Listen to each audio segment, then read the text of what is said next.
네, 자유통일당 선대위원장입니다. 석동현 위원장 모시겠습니다. 어서 오십시오. 예, 수고 많으십니다. 감사하고 예. 늘 저 덕분에 지금 저희 보수 유권자들이 힘을 많이 얻습니다. 아, 그러세요? 예. 예.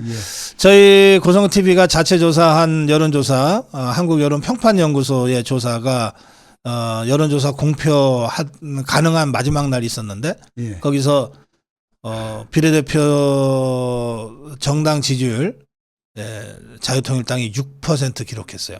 예, 아이고 참 정말 한편으로는 감사한 결과이고 또 한편으로는 아직도 저희들은 배고픕니다.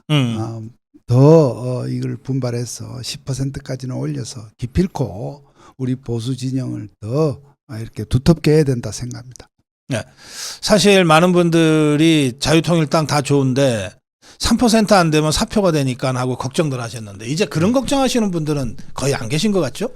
예, 여러 여론조사에서 그리고 견고한 지금 그 상승세 이 추이를 보여주고 있기 때문에 네. 예, 여론조사 전문가들도 그런 말씀을 해 주셔서 저희들은 막 그런 결과를 낙관하고 있습니다만 그러나 그간 우리 그 광화문 애국 시민 세력의 여러 가지 세력 규모로 볼 적에는 그 숫자보다 더 올라야 된다 이렇게 생각합니다. 예, 당연하죠. 예.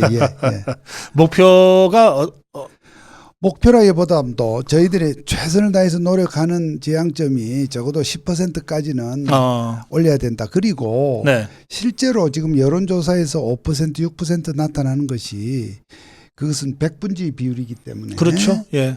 실제 투표율은 이제 그만큼 되지를 않지 않습니까? 그렇죠. 투표율이 60% 70% 그런 정도라면 우리 자유통일당을 지지하시는 분들의 그 투표 충실도가 더 높기 때문에 그렇죠. 예. 실제 결과에서는 거기서 플러스 알파 요인도 맞습니다. 있다고 보는데 그런 부분은 저희들이 막 숨어 있는 우리의 보너스라 생각하고 그렇죠. 예. 어쨌든 표면적인 수치를 올리도록 노력을 해야겠습니다.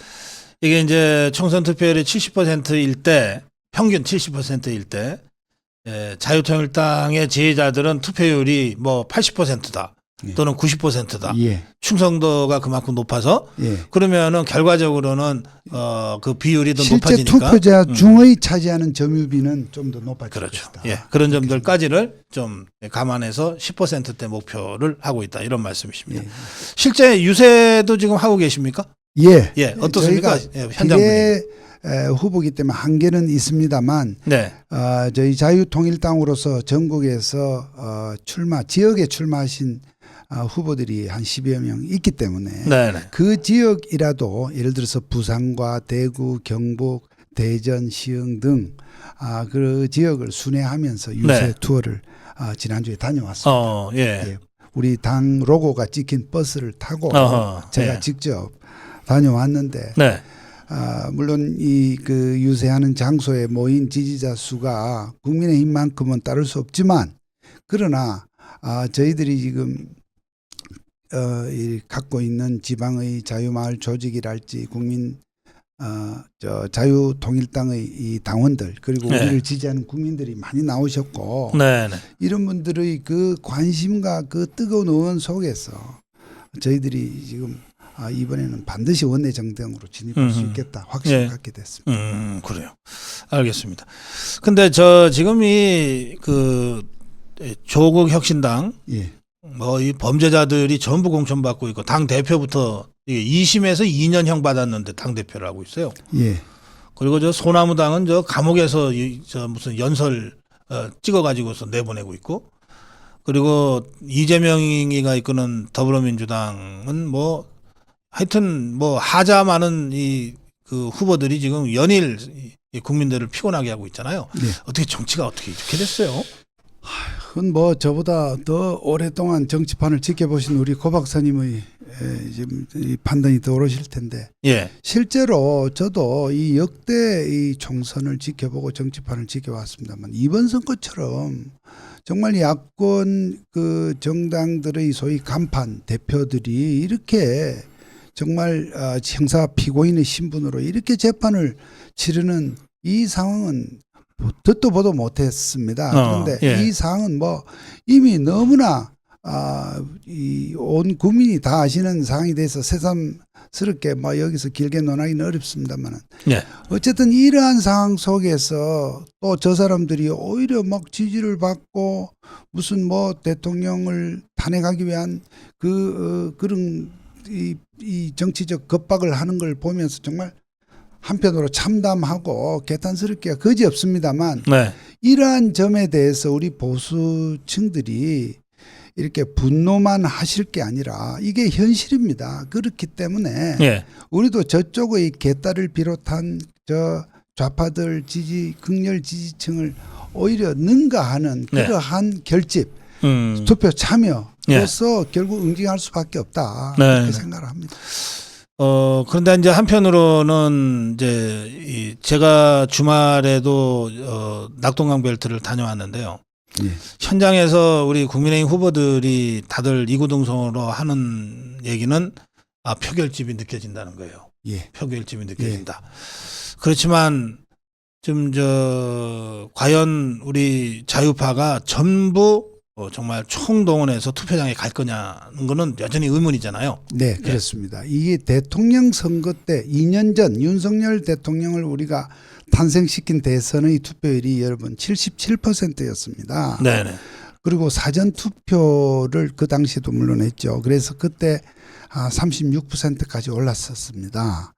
이번 총선에서 지금 엊그제 끝난 사전 투표에서 지금 31.3% 그렇게 나오고 대략 전문가들은 지금 뭐 60%에서 65%를 예측하는 것 같습니다만 네. 그러나 저는 우리 보수 우파 애국 우파 유권자들께서 전부 투표장에 나오신다면 저는 70% 달성이 어렵지 않다고 봅니다. 특히 저희 보수 유권자들이 여러 사정으로 지금 사전 투표를 주저한 분들이 많이 계시고 본 투표에 나는 하겠다 하는 분들이 많이 계시기 때문에 정말 그분들뿐만 아니라 그분들께서 주위에 한 분 한 분 손을 잡고 가셔야 합니다.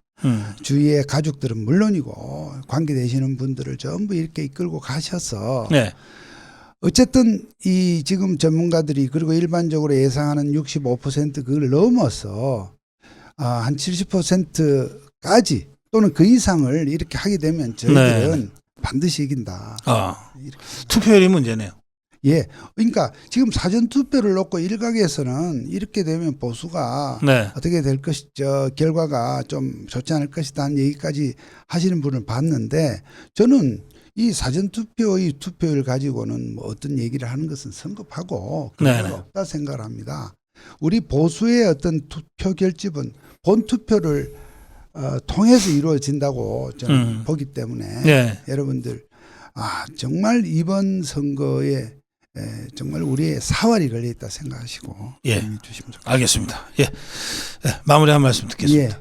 지금 개헌 저지선 얘기를 하고 있습니다. 이것이 정말 한편으로는 참담한 심정이지만 또한 사실이기도 합니다. 왜냐하면 지금 좌파 이 세력들은 연합을 해서 여러 가지 정당이 연합을 해서 파상적으로 개헌 시도를 할 것입니다. 개헌을 왜 하느냐? 개헌이 그건 뭐가 나쁘냐?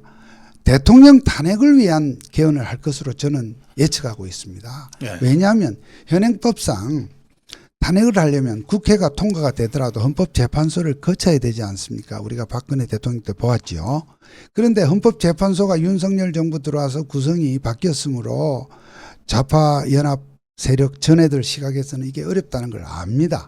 그런 점에서 예를 들어서 대통령의 탄핵에 대해서 예컨대 국회의 어떤 통과를 하면 바로 국민투표에 붙인다든지 이런 식으로 헌법 개헌부터 먼저 할 가능성이 있습니다. 그래서 저희들이 이번에 참 이 야권의 이 200석 차지 가능성을 거론한다는 자체가 절대 저희들은 패배의식은 아닙니다만은 어쨌든 현실적으로 그것이 논해지는 개헌 저지선을 막아야 한다는 이 논의가 나오는 그 이유를 우리 보수 유권자분들은 항상 논리적이잖아요.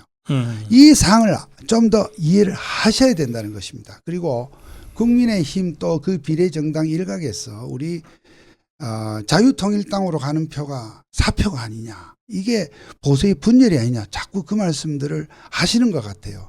여러분, 국민의힘 또는 국민의 그 미래 관계자 여러분들 제발 인식을 해 주십시오. 보수의 총결집이라고 하는 것이 only one party, 그냥 하나의 당으로서 다 하는 것이 아닙니다. 지금 좌파 연합군은 말이죠.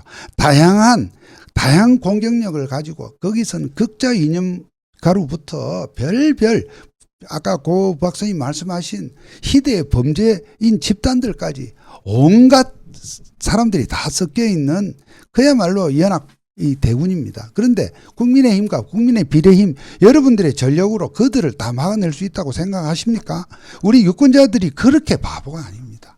그런 점에서 물론 이걸 인위적으로 표를 나눌 수는 없다 하더라도 이러한 자유통일당 같은 정말 보수의 선명한 보수의 선봉 정당이 국회에 들어와 주면 국민의힘, 국민의 그 미래 정당에 도움이 되면 됐지 절대로 이것이 화가 아닙니다. 그런 점에서 이 자유통일당의 약진을 우리 보수 대통합, 특히 광화문 애국 시민 세력이 이렇게 저렇게 정말 어떤 팀을 짜서 저희들도 우파 연합군을 구성한다. 이러한 좀 대범하고 전략적이고 좀 정무적인 좀 생각을 해 주시기를 호소드립니다.